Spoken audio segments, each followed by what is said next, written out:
folks, and welcome back to Dusty Tracks BC. We are here in the beautiful, well, let's say the Skeena Watershed. And Dr. Michael Price has agreed to sit down with us and tell us all about the Skeena Watershed and the crucial nature of salmon around here. So, good morning. Good morning. How are you today? Really well. It's beautiful, sunny spring. Spring has sprung early. Has it ever? I can't believe the weather we're getting in the middle of March. It's a beautiful sunny day. It's pretty nice. And it's pretty nice to be in your backyard too. Walking up and down your garden, right onto the water, we're envious of your backyard. It's beautiful. Lovely. Yeah, it gets even better in the summertime when you can swim in the river, but I bet. it's still lovely, yeah. Will you tell us a little bit about what your role is at Skeena Wild and what Skeena Wild is? Well, Skeena Wild is a non-for-profit, science-based organization. Salmon and salmon conservation is really at the root of what we do, seen as somewhat of an umbrella species for the protection of the watershed. If you protect salmon, you tend to protect many other forms of life. And my role with Skeena Wild technically is their director of science.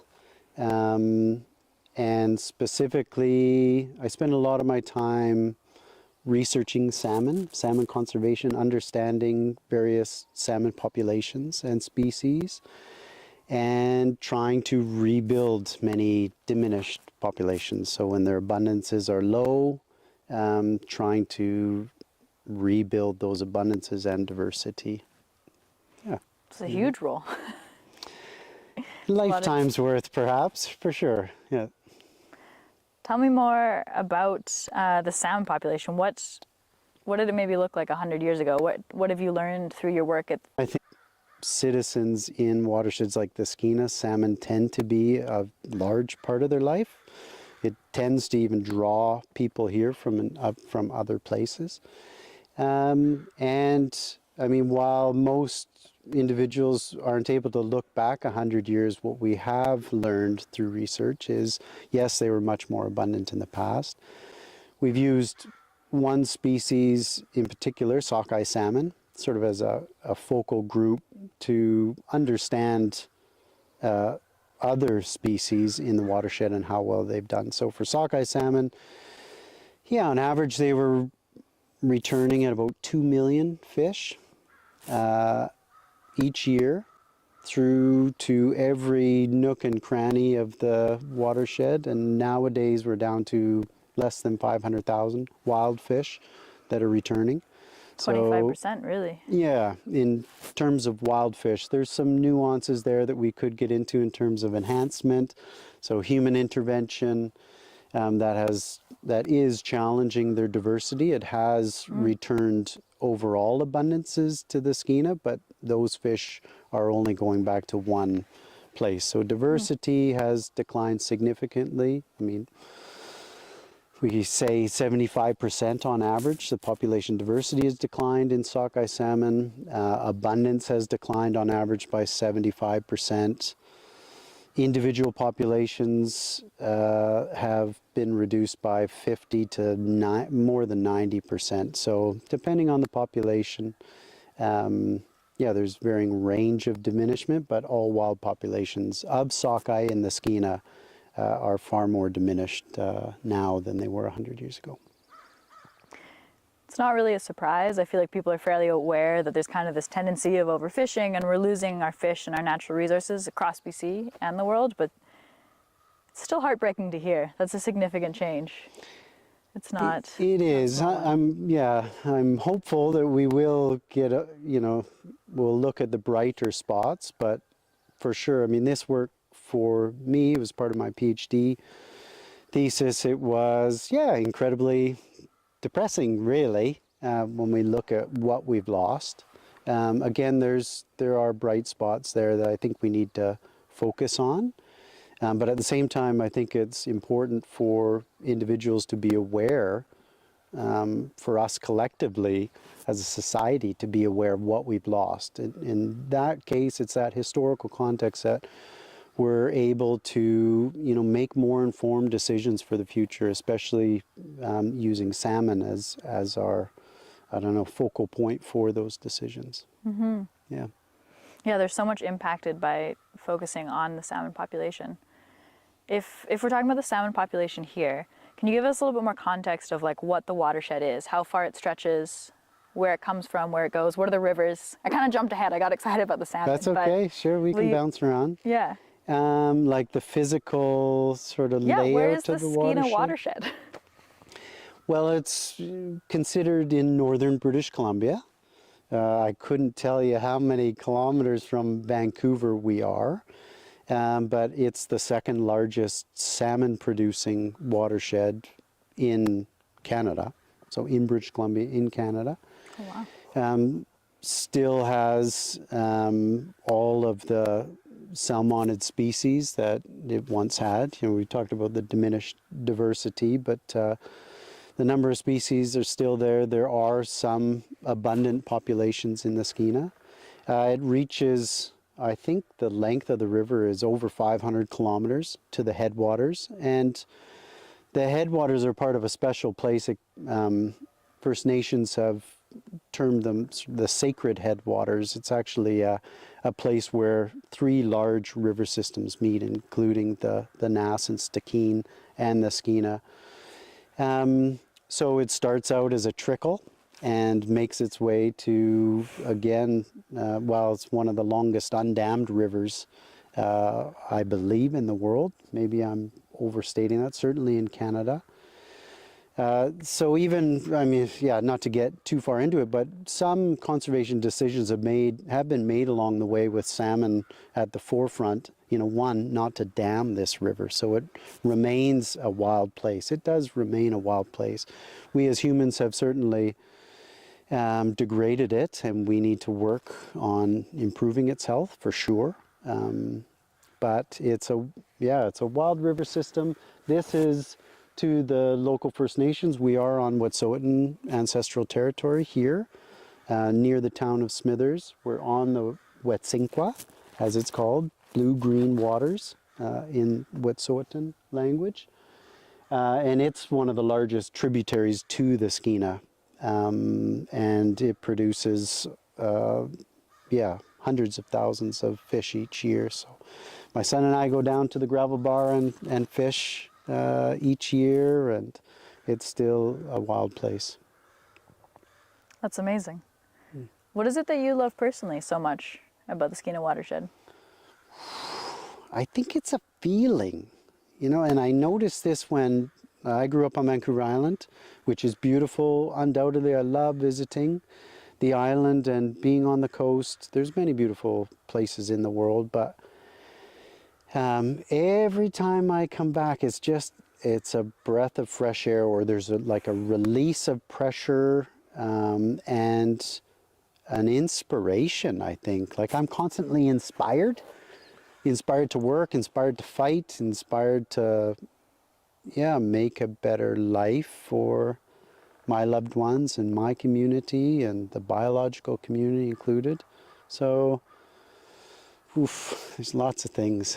The river, I love the river. It's constantly changing, you know, through the seasons, but even every day, depending on the temperature, it's an evolving source of inspiration. It's well said. There's so much to the river. I was curious to see how you're going to narrow it down, because it's even just the fact that it starts at a trickle and ends at this just massive roaring river by the time it hits Rupert. Well, and even the Wet'suwet'en, you two didn't come up this way because you took the ferry, so you took the coastal route. But if you took the overland route for the by train or by car on the highway, if you go upstream of the Wet'suwet'en, take it to its literal source, and then you'll just come to a plateau for probably 15 seconds, and then you're into the Fraser watershed. So it literally, its arms are outstretched into other watersheds. Same with the Nass. You can, at some point, all these watersheds were connected. Wow. Yeah, it's beautiful. Because correct me if I'm wrong, it's the Skeena comes down from the north and then it splits near New Hazelton and it goes towards the Bulkley and the Skeena towards Terrace? Yes, when you say split, so the Wet'suwet'en It meets the Skeena at Hazelton. That's the confluence of the Bulkley or Wet'suwet'en and the Skeena. That's where Hazelton. So Hazelton was quite an important, well, it was an important trading post for Hudson Bay Company. It was the terminal location for the steamships that would come up from the mouth of the Skeena, Port Essington, before Prince Rupert was ever considered.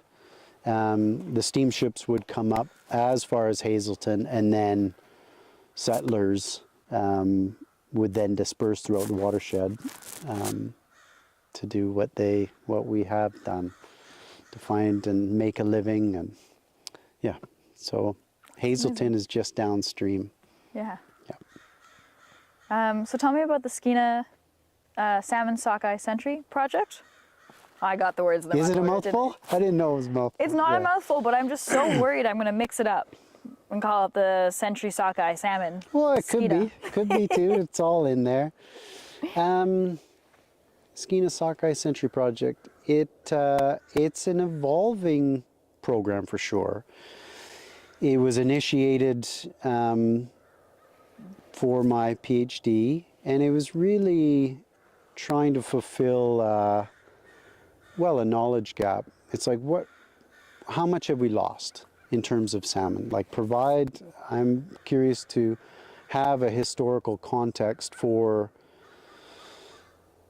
where salmon are today.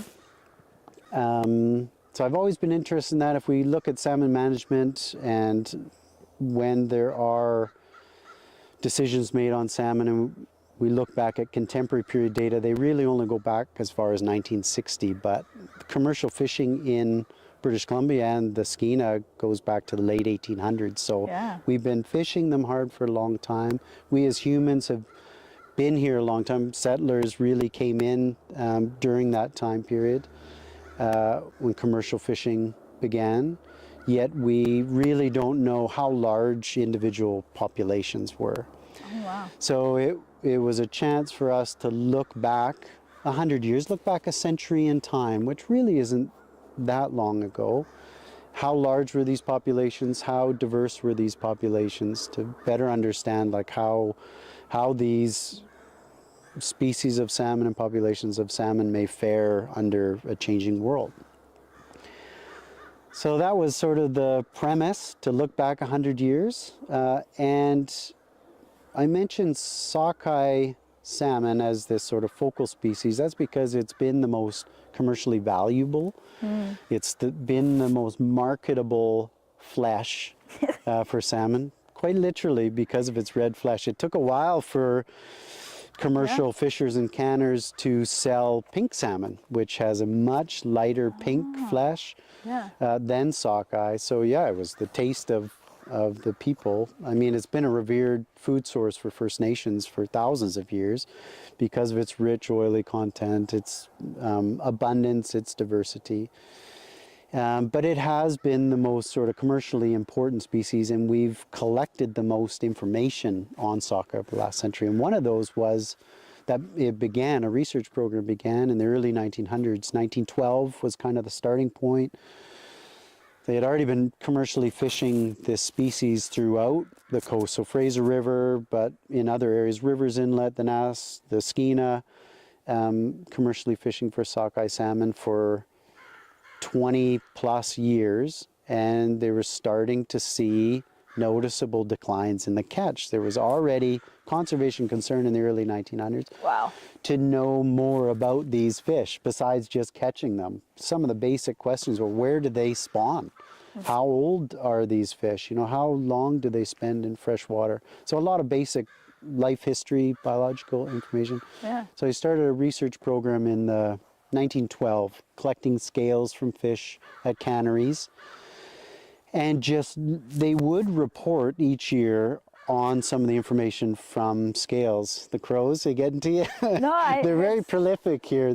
There's chickens just behind us. I think I heard the chickens. So it was like something down on the ground. I was like, ooh, change. And I was like, focus. Yeah, there's a battle right now with the ravens, and crows are setting up their nesting territory. So there's a lot of chatter, which is lovely because it gets quite quiet in the winter. Yeah, it's nice. They're collecting scales in 1912 from the canneries. Yes, thank you. Sorry. No, that's good.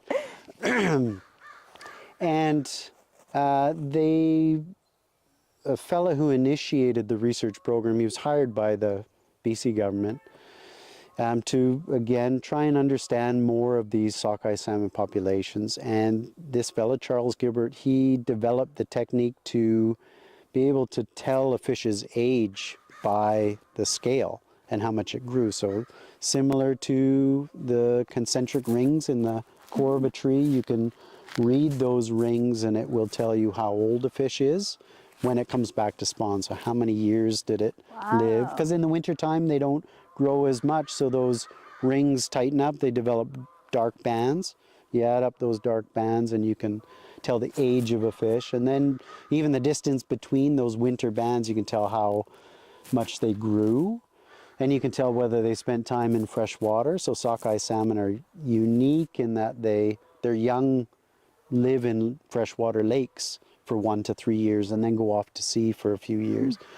And in freshwater, they grow very slowly. And then once you reach the ocean, they grow much more. So you can tell how many years in freshwater. And so a lot of basic life history information. He started this collection in 1912. And then for every year until he retired in early 1920s, another fella, Wilbert Clemens, took over the collection, carried it on till 1947. So every year you have the scales from anywhere from 1,000 to 2,000 individual fish with other bits of information written down in these old fisheries notebooks, like the date that the fish was caught and the size of the fish, the sex of the fish.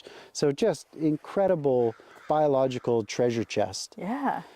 And yeah, so not sure where we're going with that, but I tapped into that treasure chest. It had been missing for about 50 years. No one knew where it was. Oh, wow. Except for these old fisheries reports that documented some of the basic life history information, that these scales were collected. And it wasn't until a colleague had basically spent a year to track them down, Skip McKinnell, tracked them down. I got word that this holy grail of, the information, historical information on salmon exists, and so we set out to look back 100 years using those fish scales as our window into the past to better understand, one, how abundant individual populations of sockeye salmon were, but how diverse were they? How much did they grow in fresh water a century ago compared to today? So lots of different facets of the program. And then it's evolved now to, we're trying to take that information over the last century to then better forecast how these fish will respond to a changing world over the next century. So that's in a nutshell. A mouthful, I'm sorry, but yeah, there's a lot. There's a lot there. That's the project. That's fascinating. I didn't quite clock into the fact that the research project itself had been started in 1912. That's yes, amazing. Fundamentally, yeah. Yeah, and I mean, it goes deeper because this same collection exists for the Fraser watershed. It exists for the Nass, so the watershed just north of us, which I've started to tap into for another project that we can talk about, but to do with climate change and future opportunities for salmon, because they're not static. They do evolve, they do shift where they spawn and live. So yeah, there's lots of information still to be tapped into. This is scratching the surface. Oh, that's amazing. Yeah. I won't make you go into all the details, but you mentioned before you'd noticed a significant decrease in diversity and just the the abundance of sockeye. But is there anything else that you were able to see from the change of 1912 to now? Like, what other discoveries came out of looking back that far? Yes, abundance was a big one. So to better understand at the population level, so the Wet'suwet'en sockeye that returned to this system, how large were they in the past, and how does that compare to today? The second part was really looking at diversity. How has that population diversity changed? So we still have the same number of, we actually call them population complexes.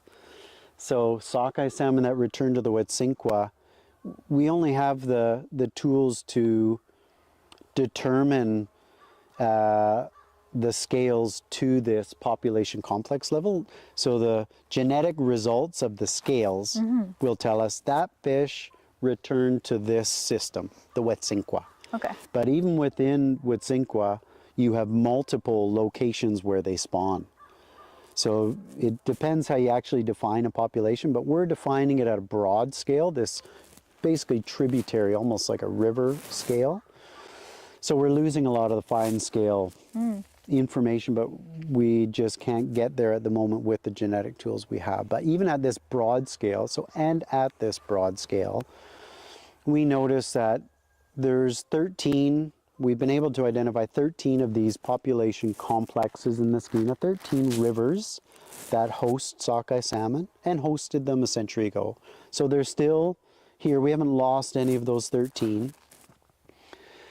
But within the populations, and we call this population diversity, there has been a significant reduction. So we've lost a considerable amount. I mean, we have estimated about 70% of the population diversity of sockeye salmon in the watershed. And what that translates to is, if you can think of your hand as the watershed, and each one of these is as a river, and at 100 years ago, if the width of your finger on a given river was the abundance, well, it shrunk now. The abundance has shrunk to the blade of grass.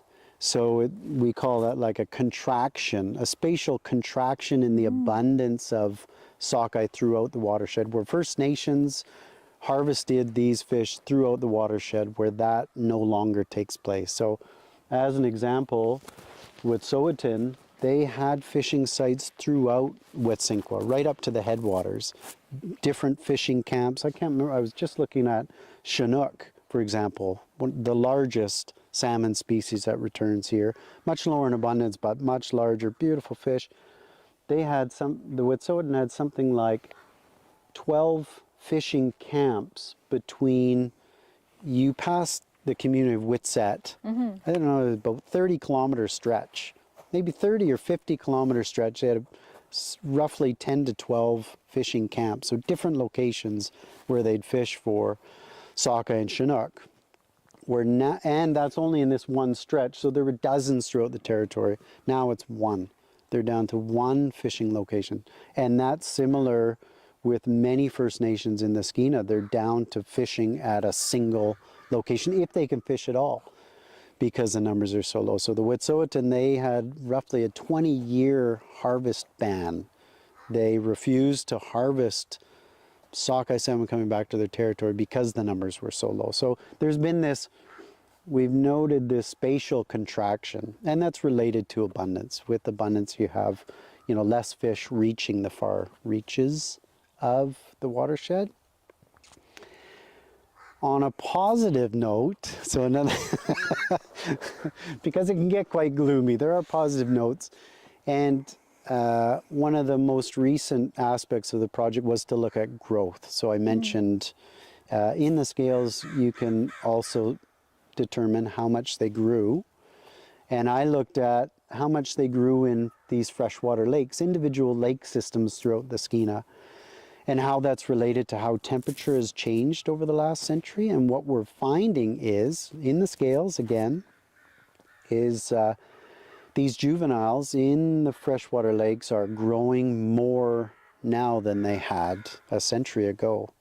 So on average, I think it's about 20, they're showing about 20% more growth than they did a century ago.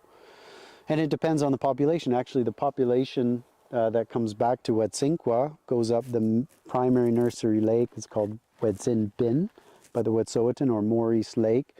They're growing, their increase in growth is the largest throughout the watershed. So the lake system, it appears, is improving in productivity under climate change, more food in the system.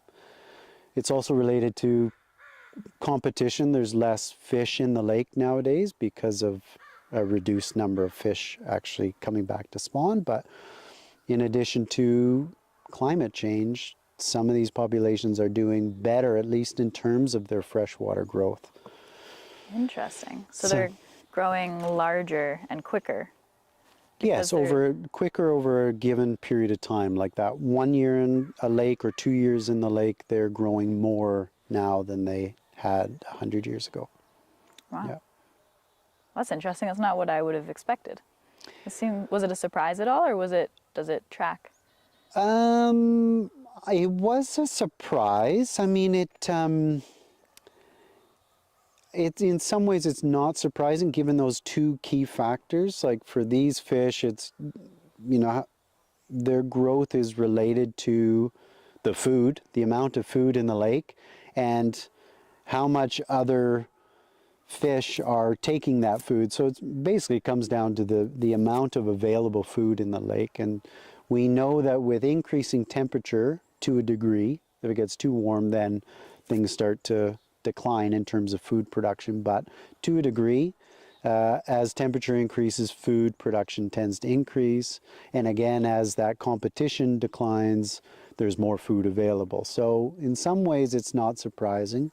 What was surprising was, and I don't know if you want to get into this, if your Go for viewers it. will be I want to interested learn.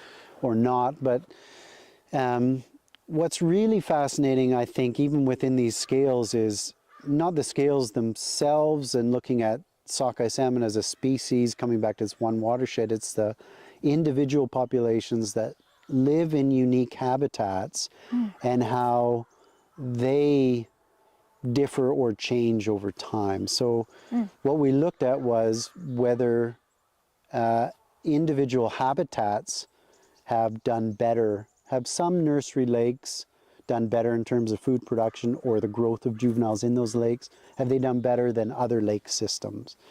And they have. So again, fish from the Wet'suwet'en that rear in Wet'suwet'en or Maurice Lake, they've increased in growth the most. That lake system is dominated by glaciers. It's an incredibly stunning lake system surrounded by tall mountain peaks and glaciers feeding into the lake system. It's crystal clear waters, but very deep, very cold. So historically it's been seen as of low productivity, that it didn't produce much food. The fish grew really slowly.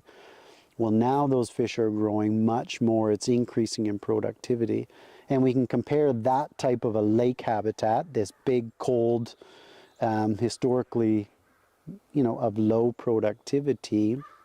How does that compare to other lake systems that are almost like ponds? They're shallow, warm, small. Historically, they've been big producers of food. It's those shallow lake systems that appear to be warming almost too much. And so the growth of the fish rearing in those lakes are not doing as well. And it's giving us an indication of which habitats may, in fact, do better 100 years from now, so the century to come. And where might we place our conservation efforts? Interesting. Yeah. It's fascinating how much variety there is. It makes sense, but I see why you find that part so interesting. Tell me about what you're expecting for the century to come, if you have predictions or what the research is able to tell you about what to expect. Well, following that thread, I think these lakes of low historical productivity will likely continue to increase in productivity.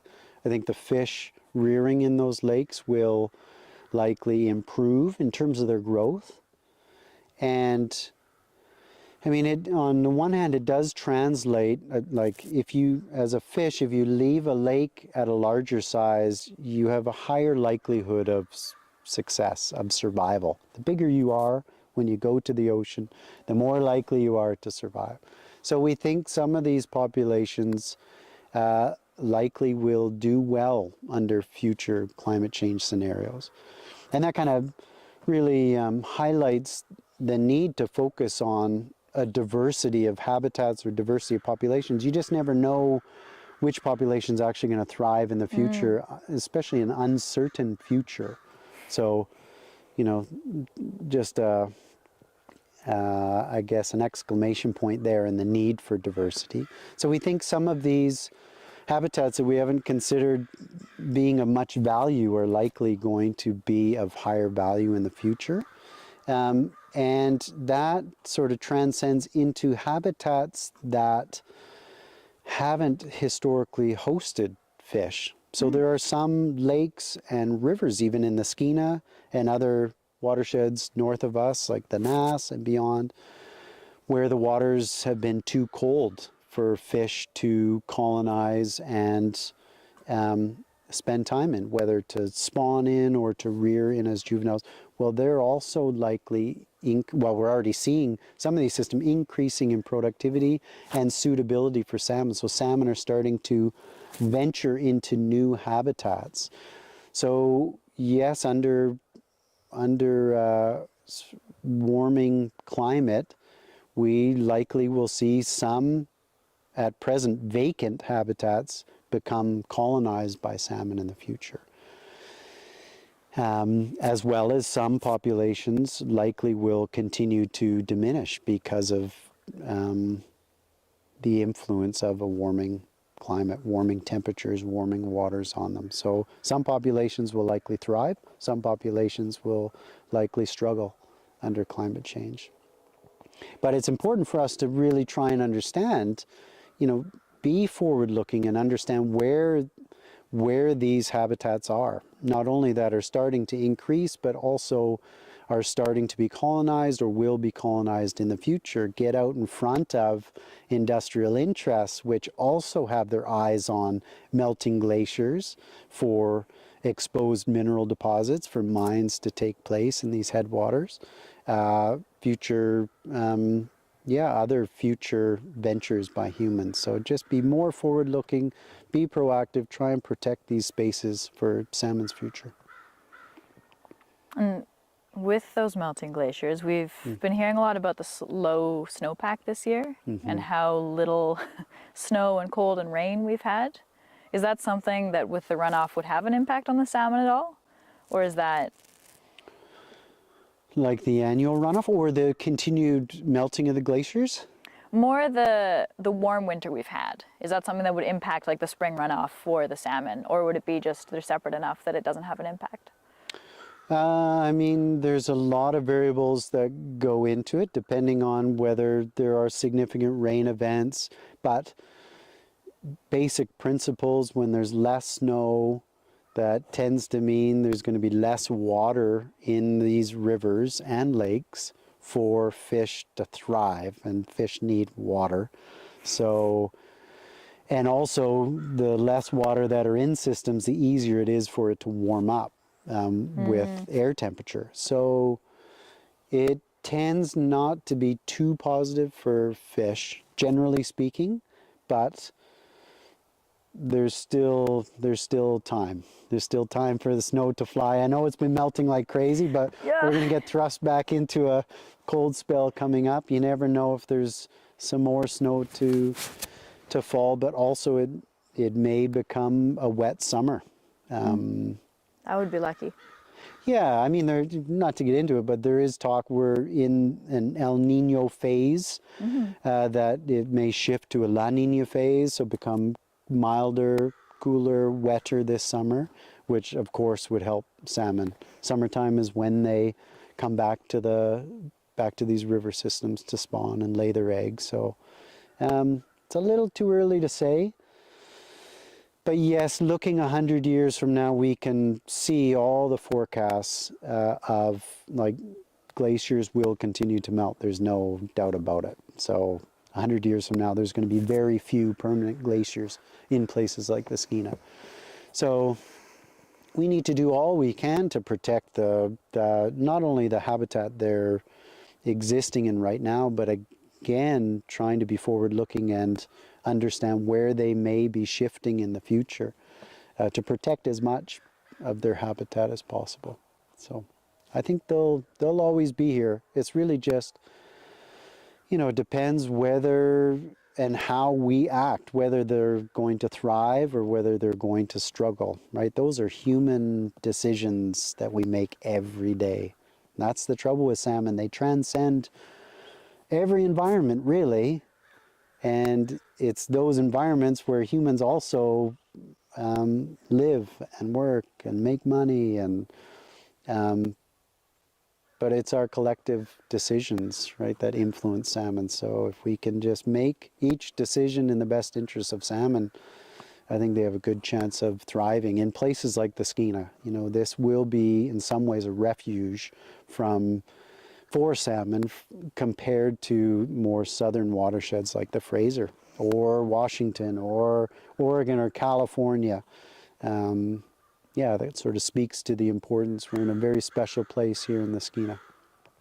Yeah, we are. Will you tell me more about the importance of salmon? How do they impact the rest of the ecosystem? Specifically, and it's a huge question, specifically talking about the Skeena Watershed.